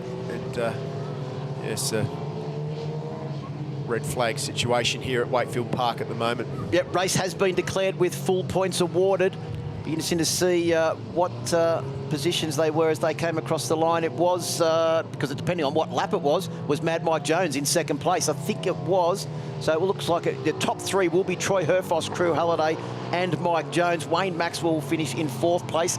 And I guess that Wayne won't be happy with the result, but he will be happy that he's got two strong finishes and he will move on to the Ben Motorsport Park where there are three races once again with two race finishes under his belt. Yeah, absolutely. It's in a way, although he was a lot more competitive last time out at Phillip Island, I think that this weekend he's managed to get two race finishes. He stayed out of trouble and he's moved himself up in the championship. So I think it's a excellent weekend for Wayne Maxwell, and also for Troy Herfoss, who had to get the double win here because he had an absolute shocker. What was he, 8th at Phillip Island? So Troy Herfoss with a double win here, just an incredible ride. Crew Halliday. That looks like it could have been Lockie Epis that crashed on board the bike number 22, the second of the BC Performance Kawasaki's, because he has gone backwards down the timing sheet on the CompuTime timing monitor here. Yeah. Okay. So it looks like it wasn't. Here we go. We'll see a replay now of the back end of that incident, as it looks like he was coming down the hill. Yep, that's definitely one of the BC Performance Kawasaki's, bike number 22. You can see it there. That's Lachlan Epis. And looks like Lockie Epis has come in contact with terra firma at one of the trickiest corners from your track preview, Steve Martin, the bottom of the hill. Yep. That is the YMI corner. Yeah, it's so easy. As you head down that hill, you can lose the front, you can high side, you can crash any which way you like. And that's the thing with this Wakefield Park track. It's a very, very tricky circuit. And unfortunately for Lockie Epis, he's whether it was the front or rear that he lost, he did taste terra firma, like you say, Phil. So not a nice way to end the day for him. But yeah, unfortunate for him. Well, just waiting for confirmation of the results, but I don't think there's any doubt that the man that will take the round win and a double race victory once again at Wakefield Park, the wizard of Wakefield Park, in fact, Troy Herfoss on board his machine bike number 1. Crew Halliday will take second place for the round with a brace of second places. And Mad Mike Jones up on the podium in third place for the first time this weekend on board that Desmo Sport Ducati. Wayne Maxwell will take fourth. Daniel Falzon finishes in fifth. Josh Waters in sixth place, the injured Josh Waters. Matt Walters will take seventh position. A great result from him and the leading privateer. Then Bryan Staring, Glenn Scott and Al Phillips round out the top 10. Yeah, and what a top 10 it was too. And then, of course, in 11th position, Glenn Allerton just missed out on the top 10. Damon Rees in 12th position. Mark Kyoto, we didn't see much of him this weekend, unfortunately, in 13th. 14th was Arthur Cece. Sloane Frost got a point from New Zealand, which was good. Ted Collins has had a weekend that he'd rather forget, having a crash early on and having to ride injured. Brendan McIntyre, Phil Chai on the Aprilia, and Lachlan Epis didn't finish the race. Well, let's have a look at the highlights of what was an extremely exciting Kawasaki Superbike race number 2. Crew Halliday started from pole position, but it was the man on the inside of the front row of the grid, Troy Herfoss, that made his intentions quite clear from the very first corner. They went through turn 1, and then by the time they got to turn 2, Troy Herfoss had already hit the lead and started to pull away at the front. Yeah, and what an incredible race it was. Mike Jones was working his way up through the field, and you can see there just up the inside of the number 25, Daniel Falzon. He wanted that podium, and he was trying as hard as he could. Number 47, Wayne Maxwell, was trying to get past Crew Halliday early on while everything was okay. But it wasn't to be that way for long, because Mike Jones ended up striking, putting himself in a third position at a crucial time in the race. Well, Mike Jones showed early on in the race he had the pace in race number 1. This time he got a great start. Unfortunately, the race came to a premature end after 13 laps had been completed when Lachlan Epps lost control of his Kawasaki BC Performance machine at the bottom of the hill coming into Waimai corner and caused a red flag stoppage, which meant that the race was declared after 13 laps completed of the 20-lap journey. And there is a man that has got a huge smile on his face. It is Troy Herfoss. We'll come back. We'll hear from our top 3 after this short break.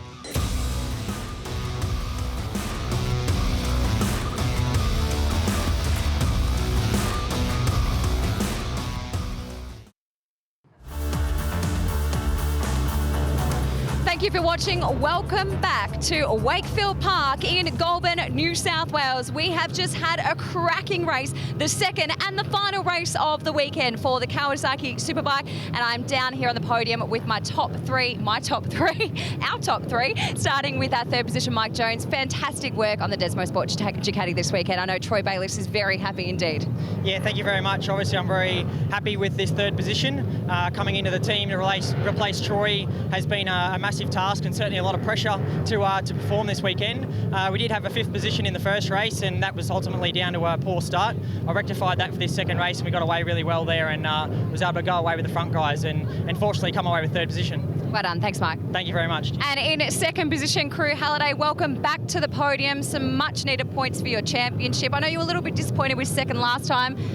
Give me a smile, come on. Nah, that was, you know what, I didn't make any mistakes in that race, and I rode 100%. So, you know, hats off to Troy. He was pushing the pace, and you know, I was just waiting for him to make a mistake, but he just didn't make any mistakes, and you know, either did I. So that was pretty hard. You know, I think we're in the points lead now for the championship, and I'm not sure. You might have to check with him. You might have just got that there. You are. I am. So yeah, it's cool, and no, it's good. It's great for the team. You know, working great with the team, and.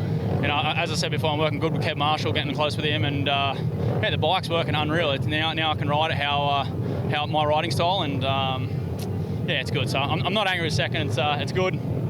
It's just I'm just ecstatic that I rode 100% and really happy with that. Well done. See you at the bend. Thank you. And in 1st position, our winner for race number 2 for Kawasaki Superbikes, and our round winner, he is still the king of Wakefield Park, Troy Herfoss. Congratulations. Great to see that big smile on your face. It's so good. I was just so happy with that race. I hope that the riders are okay. It's disappointing to have a red flag like that. But as far as the race went, it was perfect. Whole shot, and I was hitting my target every lap, and I could see that Crew was there, but he wasn't quite there to pass me, and so I feel like I had a good control on the race. And although you know Crew's going to fight for it till the end, so who knows what would have happened, but I'm just so happy for the team to take 2 wins and claw the points gap back to I think only 5 points from the lead now, and looking forward to Tail and Bend. Enjoy the after party tonight and the champagne. Thanks. Thank you. Thank you. Well, congratulations to Troy Herfoss. Congratulations to all the guys down there in the Penrite Honda team. They have had a fantastic weekend. Crew Halliday has also had a fantastic weekend. He leads the championship on 96 points, 5 points ahead of Troy Herfoss on 91, who has leapfrogged up into 2nd place. And Mad Mike Jones, after 2 strong rounds, now sits 3rd place in the 2019 Motul Pirelli Australian Superbike Championship. Josh Waters is in 4th. Wayne Maxwell, his teammate, 5 points behind in 5th position after a DNF at race 1. Bryan Staring on 75 is tied with Maxwell. Aidan Wagner's dropped back to 7th place now and may even be out for another round or so. Daniel Falzon in 8th. Matt Walters in 9th, and Glenn Allerton tied with Matt Walters rounds out the top 10.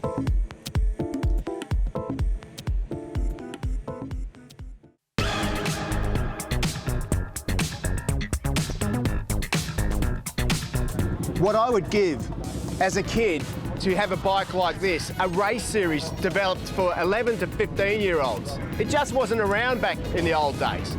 Thankfully, things are different in 2019. The Oceania Junior Cup is about now.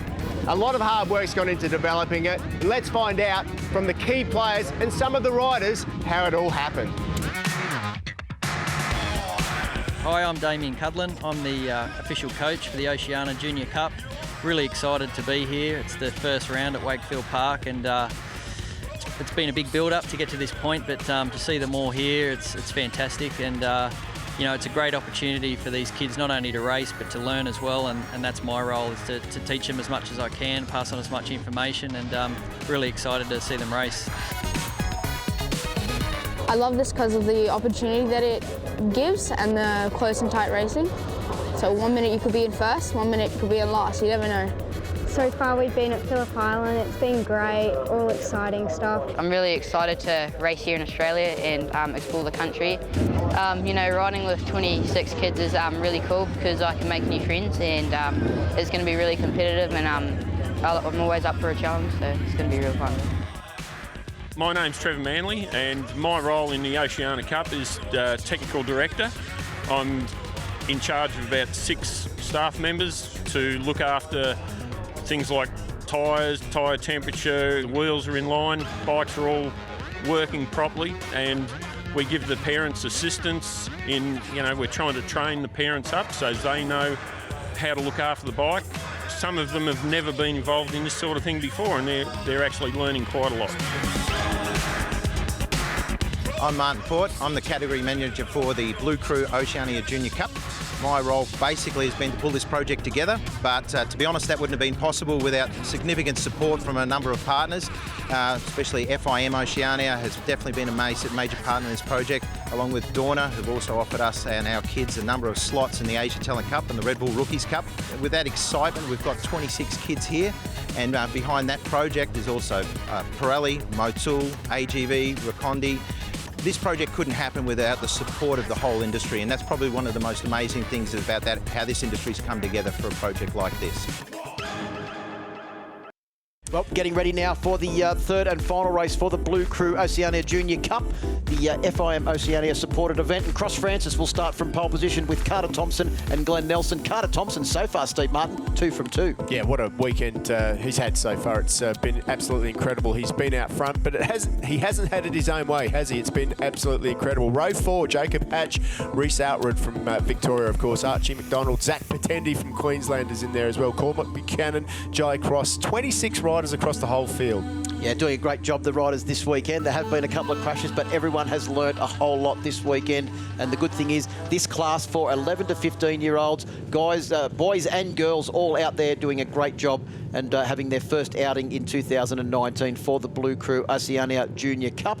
And of course, on the line, not only race wins, but also the opportunity to go international at the end of this race. Ready for the final race of the weekend for the Blue Crew. It is a great start from bike number 42, Cross Francis, who started from pole position, and also Glenn Nelson looked like he got a great start on board bike number 39 as well. But as they charge down towards turn 1 for the first time, it is Carter Thompson on board bike number 21 that takes the lead. Yeah, Carter Thompson, he knows how to win on these R15s. They've only ever had 2 races before. Let's remember, this is a brand new class into the Australian Superbike Championship, and in fact an initiative from Motorcycling Australia, FIM and Dorna to help put it all together. And Carter Thompson has won 2 out of 2 so far, and he's put himself in a perfect position amongst these 11 to 15-year-olds out on track to do such a good job, and he's in the right place to do it all again. Yeah, Cross Francis set the fastest lap of the race in race 2 earlier on today, but had to play second fiddle to Carter Thompson, as Thompson took the win by 0.069 of a second as they come down to the bottom of the hill on the first lap. This race is a commentator's nightmare, Steve Martin, because everybody looks pretty much the same. They're all in Racondi leathers. They're all on Yamaha R15s. They've all got AGV helmets, and that is because of all of the partners that have got behind this great initiative from FIM Oceania and Motorcycling Australia. And they're all riding their hearts out and having a lot of fun. And I tell you what, this is the future of the sport. This is where the fast guys are going to come from. In a few years, those names, Francis, Thompson, Nelson, Ralston, and Grenfell, all of those names is where you're going to see your next champions coming from. Well, the other thing is, though, too, that there has been criticism in the past for many, many years that Australians aren't given the opportunity to get on the road and go road racing at a young age like they are overseas. All of that has been rectified over the last couple of years, and now this great initiative has seen young riders get out there and be able to go road racing. And we could be seeing Carter Thompson heading off into the distance, but the man that's not going to let him have it all his own way is, of course, Cross Francis, the man that qualified on pole position. They've opened up a little bit of a gap over the riders behind. I think that's Glenn Nelson, along with Jacob Ralston and Angus Grenfell, that are in that group behind. Yeah, absolutely. They're pretty good opening lap speed for them too, 23.4. That's not a bad lap speed for these little R15s around these tracks. not overall that much slower than our Superbikes in all reality, as far as the lap time go. I mean, these guys are doing like speeds that normal track day guys would do on bigger bikes. But also, too, the relative inexperience of the riders, the very tender year of some of these riders. The youngest rider's only 11 years of age. They are on, well, hardly modified commuter bikes, but they do have the advantage of those Pirelli slicks, which this weekend seem to be offering some great grip and also good longevity for the riders as well. This program also, Phil, it's not just a matter of come along, guys, grab a bike and away you go. It's put together properly by Motorcycling Australia, the FIM and Dorna, like we mentioned before. As we look at this scintillating action, there's coaches involved. Damien Cudlin is coaching. You know, there's all sorts of different people that teach them all aspects. They even had a lesson the other day for the parents on how to use the lap boards. So, you know, it's come and learn everything about road racing. Well, Jacob Rolston has moved bike number 74 up into third position, and he is leading that group of 3 riders behind. But the fastest man on track was actually Angus Grenfell at the back of that 3-rider group that is battling it out for third, fourth and fifth position. Grenfell on bike number 36 doing a good job, and a 117.104 is about half a second off the fastest lap set this morning. Yeah, Jacob Rolston's doing a good job, as is Angus Grenfell, as you mentioned. They're just starting to close that gap down to the 2 guys out front, Carter Thompson and Cross Francis. Cross Francis there on the number 42 machine, chops across the front into the final Yamaha Revja hard out corner.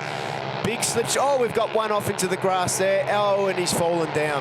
Yeah, that looked like he just ran wide on the final corner. Not the first person to fall victim of that corner this weekend. And that looked like one of the riders out of that second group. It was bike number 39, Glenn Nelson, who has had some pretty good results this weekend. And unfortunately, an early end for bike number 39 and Glenn Nelson in his first round of the championship. Yep. Can certainly take a few lessons away from that. But meanwhile, back out front, it's Carter Thompson, Cross Francis, Angus Grenfell and Jacob Rolston. And that gap has certainly come down now. Jacob Rolston is right on the back wheels of the 2 men who have led early on. Yeah, we've really got a 4-bike battle for the lead group now as they work their way down towards the bottom of the hill and YMI corner. Then we've got a decent gap back from our 4th place rider, Jacob Rolston, to Tom Drain, riding bike number 59, who's currently sitting in 5th position. The top 10 rounded out by Marianus Nicholas, Max Gibbons, Jay Russo, Cormac Buchanan and Reece Orchard on board bike number 12. Of course, his dad, Dean Orchard, quite a handy motorcycle racer himself. Absolutely. He's raced in all sorts of different classes, owns a motorcycle shop down in Melbourne as well. So young Reece Orchard has been around motorcycles his whole life, and now he's living the dream. He's getting to be able to ride these bikes as well. Well, bike number 39 there, still sitting on the outside of the circuit, but yellow flag being waved there at turn 12, so that's taken out one of the overtaking opportunities, giving the riders an opportunity to obey the yellow flag. Of course, it's Carter Thompson from Queensland, who's won race 1 and 2 so far this weekend, who still leads the way out front. Got a dirt background as well, dirt tracking background, so he's certainly not afraid of rubbing elbows. I think he's also one of the youngest riders out there. He's only 11 years of age. He's the youngest in the field. The youngest in the field, doing a great job at the moment is Carter Thompson. But I'll tell you what, the other thing that's amazed me, Steve Martin, looking at the riders, and we mentioned it before in the race earlier on this morning, is the height difference between some of these guys. There is literally 2 foot between the shortest guy and the tallest guy. There certainly is, and I mean, that's the difference between an 11-year-old and a 15-year-old. But one thing's for sure, Phil, they're not scared to bang fairings on these little Yamaha R15s. No, they're doing a great job of it at the moment. But keep your eye on Jacob Rolston. He's moved himself up into 2nd position. This has been a great charge forward from bike number 74, and he set the fastest lap of the race at 1:16.509. To see how that compares to the race fastest lap this morning, that's only literally hundredths of a second off the fastest lap set this morning in race number 2. Yeah, great job by Rolston there as they head down the start-finish straight again. Brilliant job for him, and I mean, he's really done a good job because he didn't feature in the top 10. He was finished 10th actually in race 1. So to be up in this position, he certainly found something sitting at the table for lunch today. Well, fastest lap of the race, a 1:16.509 for Ralston as he tries to find his way past. He's just been over. Oh, you can see the front end bouncing there. Looked like a pogo stick as he made his way up through the top of KTM and into Suzuki corner. But it is still Carter Thompson that leads on board bike number 21. Cross Francis has managed to shoehorn himself back up into second position on board bike number 42. Look at Ralston. But here comes Ralston down the inside. He's going to make a lunge for the lead. Is he? No, not quite. You can see he was going for it. He saw the lead there and thought, I'm on the inside, I've got the run, but then had to pull out of it the last minute. His drive may have been compromised, and Cross Francis comes back. He's got the inside run through the next corner, has he? No, it's Ralston that's got the great run through the AGV corner, and he's now well positioned to try and dive up the inside as they come down into the final corner. Yamaha revs your heart corner. And this is the final lap as they head on to the start-finish straight. It looks like it's Carter Thompson who's going to make it 3 from 3, but there is a big slipstream effect here. Ralston's in second at the moment, and Cross Francis is in third, and it looks like it is going to be Carter Thompson making it 3 from 3, Phil, as he crosses the line. And Ralston from outside the top 10 into second position and up onto the podium in the final race of the weekend. Cross Francis will take out third position. Look at this bike battle coming through now, Steve Martin, as they all stream across the line. Well, what a magnificent way to start this championship off in style here at Wakefield Park with the Blue Crew Oceania Junior Cup. It couldn't have been more successful, Phil, especially for Carter Thompson, who won 3 out of 3. Brilliant results for him. Yeah, congratulations to Carter Thompson. 3 from 3 is a great way to start off your Blue Crew Oceania Cup championship for 2019. But also, too, looking back there, Tom Drain had a fantastic weekend. Marianus Nicholas showed a lot of speed on board bike number 46. Max Gibbons finished in 7th position in that race and had some good results as well. And also Cormac Buchanan. Jacob Hatch is one of the tallest and heaviest riders out there, finished inside the top 10 again after having to, well, he got caught up in an incident yesterday and crashed out of the first race. Jay Russo rounded out the top 10 on board bike number 32. But I think after this first round, there'll be a lot of people going away with an extremely big smile on their face after the weekend. Yeah, absolutely. I mean, what a great result for all of those guys. Joe Russo in the top 10 as well. 26 competitors. I think they've learned a lot this weekend, Phil. You know, like... not just them. I think their parents have learned a lot too. And not only that, they've got to do that in front of a fantastic crowd, you know. I mean, like... you know, most of the places that these young guys get to race, they don't get to have the opportunity to race in front of a crowd. But, you know, as we said, they've learned a lot this weekend. They've been able to join our professional championship. But right now, let's head down to Emma Notta Francesco. Thank you very much, guys, to our entire team, to all of you at home for watching. What a sensational weekend of racing it has been. Congratulations to those local boys, Troy Herfoss for Superbikes and Tom Taparis for Supersport. Make sure you head to the Bend. We cannot wait for this one. It is round 3 from the 26th to the 28th of April. Check out all the MA events, ma.org.au. And of course, in the meantime, make sure you stay up to date at asbk.com.au. Thanks again for watching. Cannot wait to see you at round 3.